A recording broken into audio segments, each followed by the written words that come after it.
Hello, and welcome to Reddit Rewind, where we cover Reddit's most ridiculous stories. So today we have a pro-revenge story that has a bit of a twist to it. So, sit back, relax, and take a listen. Cheating boyfriend betrayed by his good Christian sister in the best possible way. This story is now somewhat famous in my circle of friends, and one finally wrote me into spilling it here.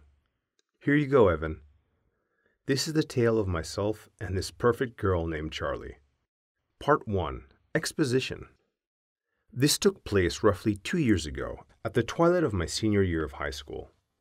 It was early May, and our graduation was set for early June. So, with most of our brains switched to summer mode and our teachers fresh out of caring, my friends and I finally fell in line with the majority of our class and started ditching. Our friend group consisted of a handful of minor characters, in addition to my boyfriend of 3 years, Kyle, my best friend since middle school, Sarah, myself, and a recent inclusion, Brad, who, not gonna lie, was a bit of a white knight. Kyle belonged to a Christian family. No, not the nice, charity-giving, actually Christian Christians, but rather the homophobic, slur-slinging, will kick a homeless guy in the face and then sit in a church like a saint Christians. They always went to church every Wednesday and Friday, and while they invited me, I never went due to being A, an agnostic, B, a closed bisexual, and C, almost physically sick from their hypocrisy. They never really liked me because of this. They also were entitled. It wasn't evident until they got into trouble. You see, they helped organize the church's funding, grants, donations, charity, maintenance, etc., which put them pretty high on the pecking order. The church, while not the centerpiece of our part of town, still claimed a lot of the district's authority figures as patrons. It was the sort of unofficial institution that sneaks its way into politics without ever being directly involved. So, whenever they got pulled over or were issued a parking ticket, they'd drop a couple of names and dodge the whole thing. Kyle himself was decent. I'd known him since elementary school. He was usually nice, and he was hot. Shallow, I know, but it was high school. So I tolerated this idiotic and oftentimes narcissistic behavior. They treated him like God's gift to earth. But it was his sister, Charlie, who redeemed the whole family. She was a year younger than Kyle and I, and was the only genuine Christian in the group. However, she also had an impish streak in her that led to some fun hijinks. You could always tell she'd had a devilish epiphany with this little half smile she'd make. We'd often hang out, and she was a blast to be around. We were very close, and she often confided in me about stuff she couldn't tell her family. To me, a great friend. To them, the perfect little Christian daughter. Sarah was a really good friend who had helped me through the death of my mom. I wasn't diagnosed with depression or anything major, but I loved my mama to pieces, and it shattered me. Her and Kyle were always there for me, and she was the one who pushed me to ask him out. I trusted her about as much as any teenager could. Anyways, back to the story. One fateful Tuesday, Kyle, Sarah, myself, and our other mutual friends headed down to get food, skate, and generally do stereotypical annoying teenage stuff. Getting bored of our current activities, I asked Kyle if he wanted to race on our boards to the end of the street. It was just past the lunch rush, so most people either back at their offices or stuck in traffic. He accepted, and about 30 seconds and a loose flagstone later, I ended up planting my face into the sidewalk and fracturing my arm. I tried to shake it off, but no one else was having it, considering I was walking like a newborn deer and my arm was beginning to swell. We ended up making a visit to the ER, where they confirmed that yes, I did have a fractured arm, and a concussion to boot. The concussion was my dumbass tax. It wasn't too big a deal as far as accidents go, but considering my sorry state, they wanted me to stick around so they could do a few more tests, brace my arm, and generally just ensure that I was healthy enough to return to my dumbassery.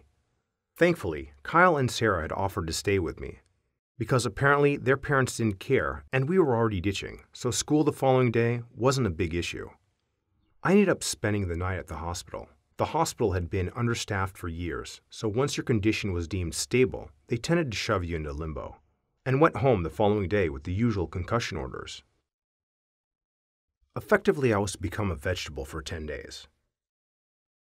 Wanting to get back to my recently attained freedom, I complied, meaning I spent about 7 days sleeping and eating.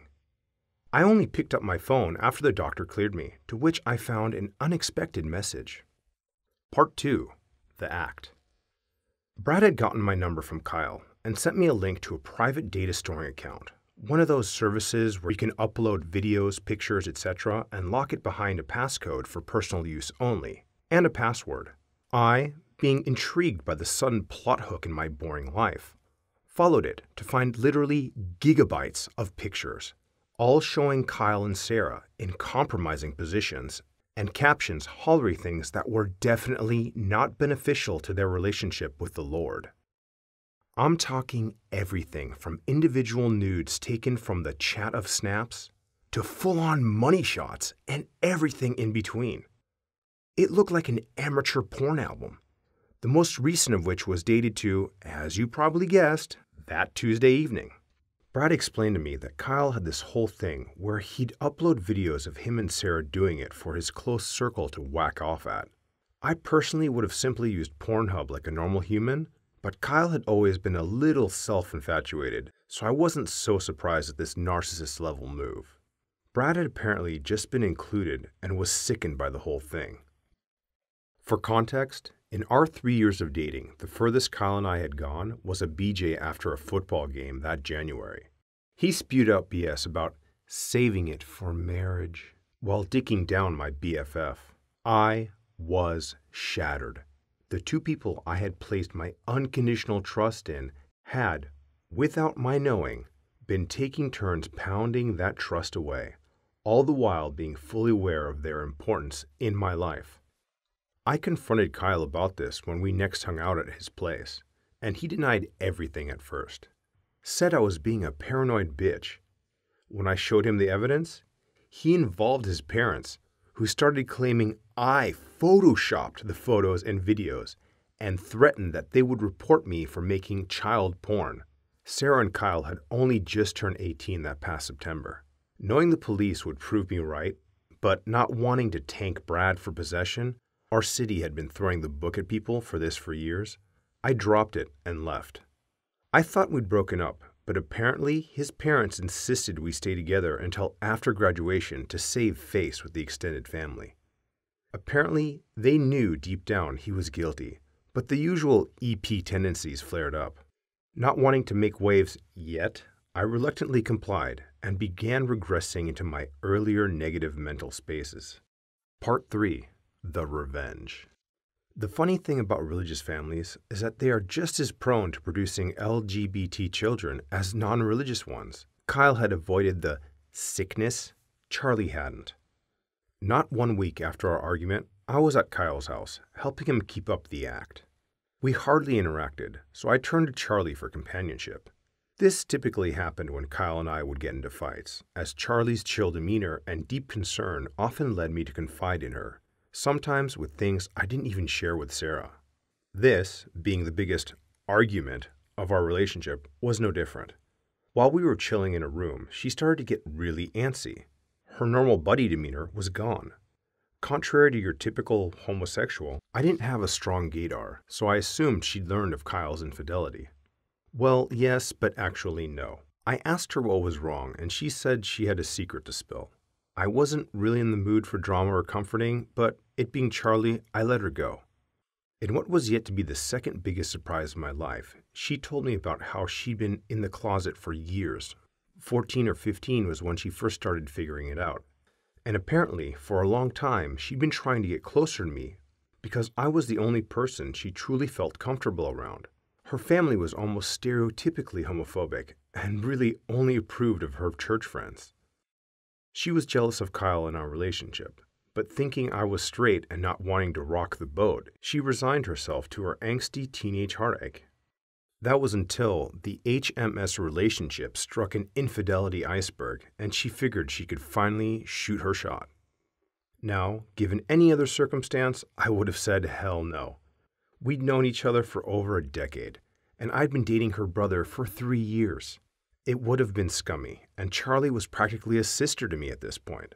But then the blood started rushing, and the lizard brain started screaming for payback. I'll spare the details for her privacy, but one woohoo later, her and I were enjoying the afterglow when the gears really started turning. I felt like crap. I knew what I'd done was wrong, but given my current situation, I frankly didn't care about that. I more so felt bad for Charlie. At the time, my feelings were twisted and painful, and I thought I didn't really like her that way. So I thought I'd just one and done the only non-family member who I still trusted. She caught on to the vibe I was giving off and ended up talking me out of some bad thoughts while we got dressed and said our goodbyes. We ended up continuing the relationship after that. For her, she finally got to be with her longtime crush, and I got to escape. When the day of graduation came and went, we maintained the charade until both our families, as well as their church group, went over to their place for a massive dinner celebration and commemorative slideshow. Now, I'd known about this event since the fall, and hadn't thought too much of it until the incident. During our fling, Charlie had been pushing me out of my slump and towards thoughts of vengeance. Apparently, her parents had been spreading rumors to their church group that I had been cheating on Kyle, and they were saying that after the dinner, he was going to dump me in front of an entire crowd that included my family. I didn't really care about myself, but my dad had gotten a lot of flack for remarrying after Mom died. Some of it even came from me, but having the perspective of age and distance, I got over it. I was not about to have him publicly embarrassed by some jerks who thought they blessed the ground they walked on. Before, it was just petty high school drama, but this was no joke. My dad worked for the district rep's office. The district rep grew up at that church. It was part of his one of the people persona. A few choice words, my dad's job would be history. Guess Kyle's parents in their malignancy never thought that part through. Or maybe they did, and I'm giving them too much credit. Either way, this was now personal.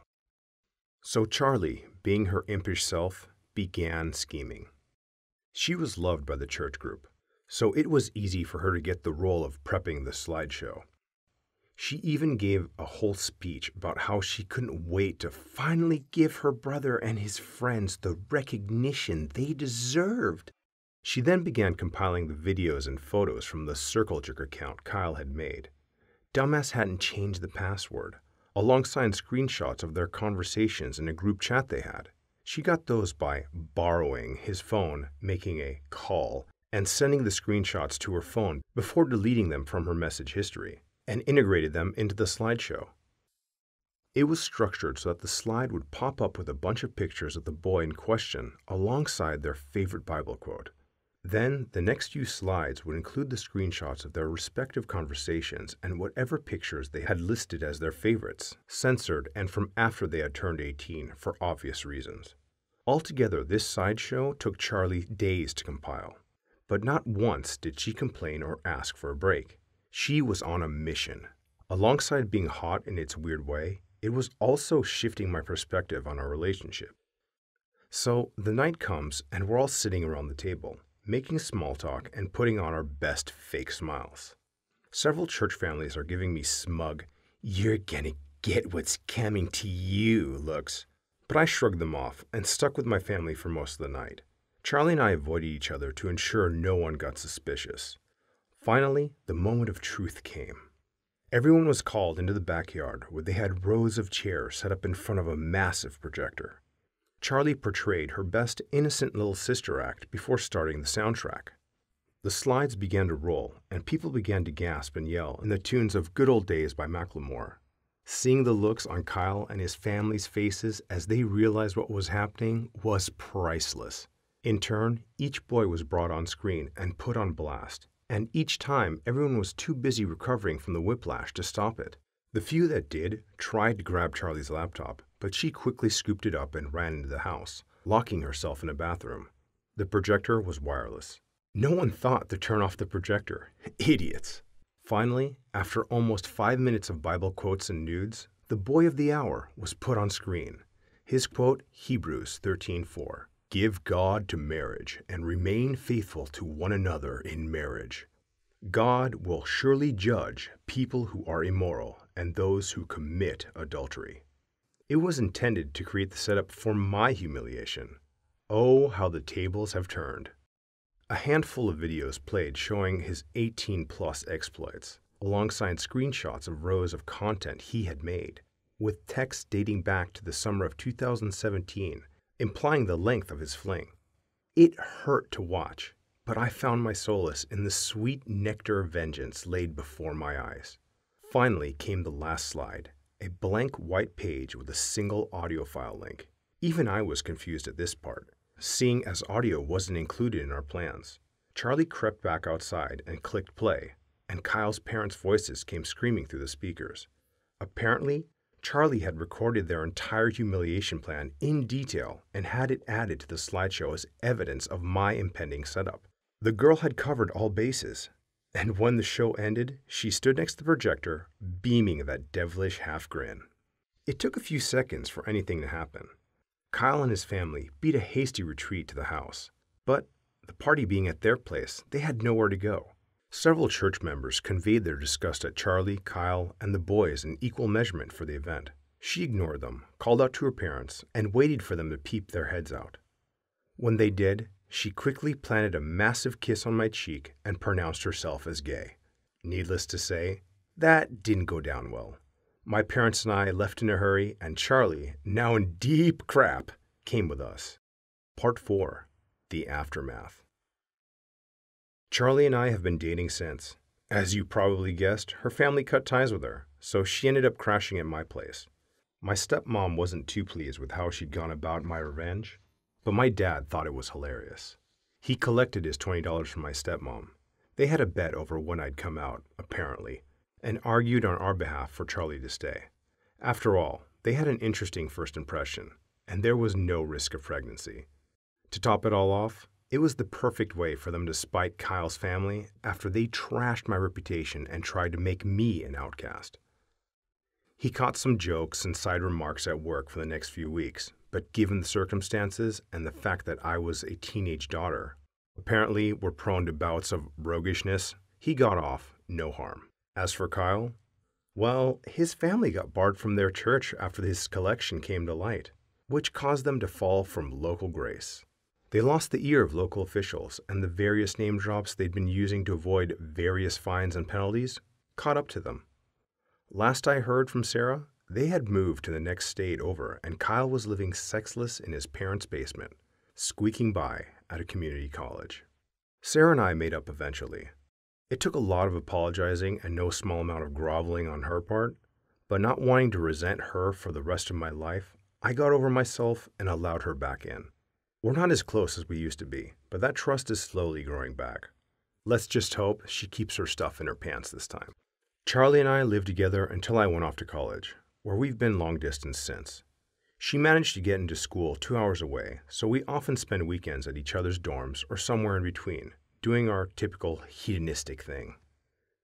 It's taken me some time to fully recover. As cathartic as our revenge felt, it did little to truly bring me solace. Despite the implications of this story, I had a really deep connection with Kyle, and while it's easy to write off a teenage drama, it still scarred me. My family and Charlie have helped me rebuild. Our relationship may have begun unconventionally and could certainly be classified as trashy, but we don't care. We're happy, and I have a girl who's gone above and beyond for me. Not everyone can say that. So, wow, guys, that is an amazing story. Talk about a classic revenge. That story had it all. Drama, hurt, cry, revenge, a twist, another twist. Fantastic writing. This was extremely entertaining. So I went through some of the posts in the comment section and found a few that I enjoyed. So here they are. Wow, what a rush. I love this story. Seeing those kinds of hypocritical a-holes get what's coming to them is always a favorite type of revenge story. And sticking it to them by exposing their son as a perverted freak while their daughter decides to reveal herself as a lesbian? Oh, that's just twisting the knife further. Damn good job. And ignore anyone who says this is fake. They say that for every story posted to the revenge Reddits. While there probably are a few fake stories here and there, what those commenters don't realize is that sometimes reality is freakier than fiction. I have to agree with this commenter. Amazing story, great rush. It was great seeing the hypocrites get what they deserved in the end and exposing their, well, son's habits. Yeah, and the twists. I mean, this fantastic writing. I can't get over the story. This is probably one of my favorites now. So the next comment, this story was a roller coaster, but all in all, it put together one of the most amazing stories I have ever read. Kudos to that. Very, very entertaining, very amazing. Again, one of my favorites. And the last comment I thought I'd read, that really sucks, but damn, that revenge was spicy. And Charlie sounds like an amazing friend. And he's absolutely right. He took a horrible, crappy situation, but the revenge afterwards was spicy. So guys, let me know what you think. I really like this story. I know I've said it 8 times, but this was a good one. Please leave your comments down below and don't forget to like and subscribe. Till next time.